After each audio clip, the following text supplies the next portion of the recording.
7 వస్తే నా natural water.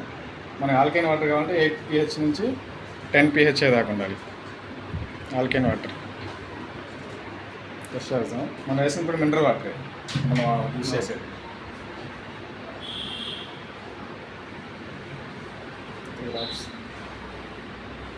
ఎలా వచ్చింది నెగిటివ్లో ఉండాలి. ఈ టెస్ట్ కూడా చేస్తాం. పాజిటివ్లో ఉంటుంది, నెగిటివ్లో ఉంటుంది అని.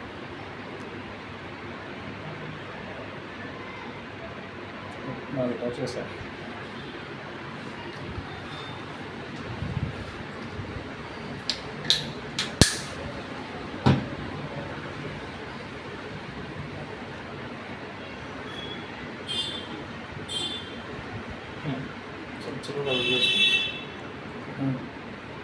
పర్పుల్ చూస్తారా?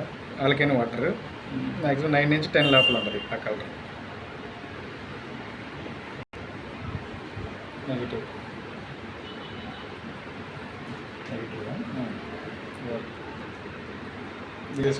లక్షలు పెట్టి అందరూ మిషన్లు కొనలేరు కదా. నేను వాళ్ళ దగ్గర గొడవలు పడి అందరు శత్రువులు అయిపోయినారు.